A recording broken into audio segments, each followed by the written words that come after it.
Halo semuanya, aku Arif and welcome to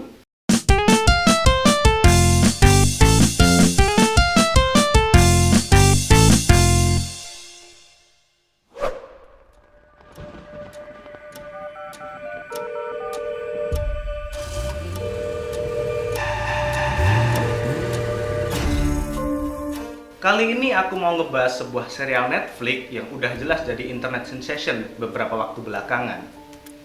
Serial yang berjudul Squid Game ini bercerita tentang sekelompok orang yang mengikuti 6 rangkaian permainan tradisional Korea. Dan tiap kali ada yang kalah atau melanggar peraturan, mereka akan kehilangan nyawa mereka. Semua orang yang mengikuti permainan ini memiliki satu kesamaan. Mereka adalah orang-orang yang mengalami kebangkrutan atau memiliki hutang yang sangat besar. Awalnya, mereka didatangi seseorang berpakaian rapi yang menawarkan mereka sebuah permainan kecil dengan hadiah 100.000 won. Dengan iming-iming bahwa akan ada hadiah yang lebih besar jika mereka mau mengikuti permainan lain, mereka tertarik untuk mendaftarkan diri. Waktu itu mereka tidak tahu bahwa mereka akan mengikuti game survival dengan taruhan nyawa. Mereka bahkan tidak tahu tempat di mana permainan itu akan diadakan. Karena mereka datang ke pulau tempat permainan itu dalam keadaan terbius oleh obat tidur. Tahu-tahu saat mereka udah bangun, mereka sudah mengenakan pakaian training warna hijau dan bersiap untuk mempertaruhkan nyawa demi hadiah uang miliaran. Tokoh yang dihadirkan di sini juga ditulis dengan sangat oke. Masing-masing memiliki karakter spesifik dan tiap tokoh memiliki keterkaitan satu sama lain. Misal seperti Gi-hun si tokoh utama. Dia digambarkan agak bodoh, tapi sebenarnya di dalam hatinya dia itu orang yang sangat baik. Di beberapa adegan, dia juga diperlihatkan tidak segan-segan untuk berbagi kebahagiaan dengan orang lain. Beda dengan Sang-woo yang merupakan teman masa kecil Gi-hun. Sang-woo ini sebenarnya pinter, tapi ternyata pada akhirnya dia cuma memikirkan kepentingannya sendiri dengan mengorbankan orang-orang di sekelilingnya. Bisa dibilang mereka berdua ini merupakan tokoh utama dalam serial ini.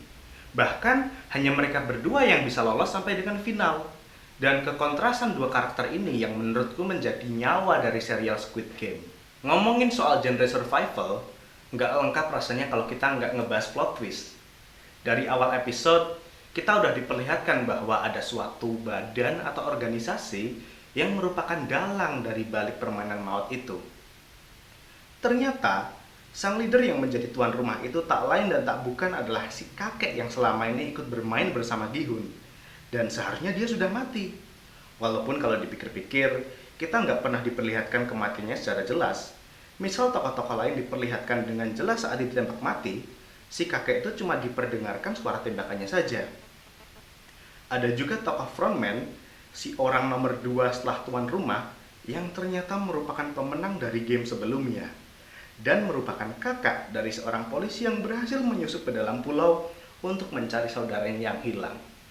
Meskipun sebenarnya serial Squid Game ini udah cukup selesai dalam satu season, masih ada beberapa hal yang gantung dan bisa diceritakan lebih jauh kalau misal ada season kedua.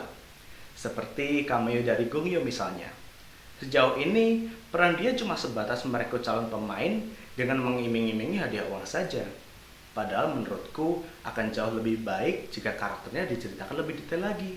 Apakah dia bekerja sendiri atau ada divisi khusus yang menangani perekrutan calon pemain.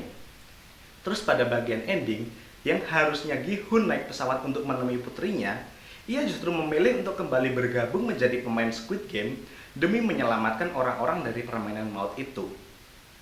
Ini bisa menjadi penanda lanjutan cerita jika ada season kedua dari serial Squid Game. Mungkin itu dulu review dari Disklik kali ini. Jangan lupa untuk klik like dan nantikan video kami selanjutnya.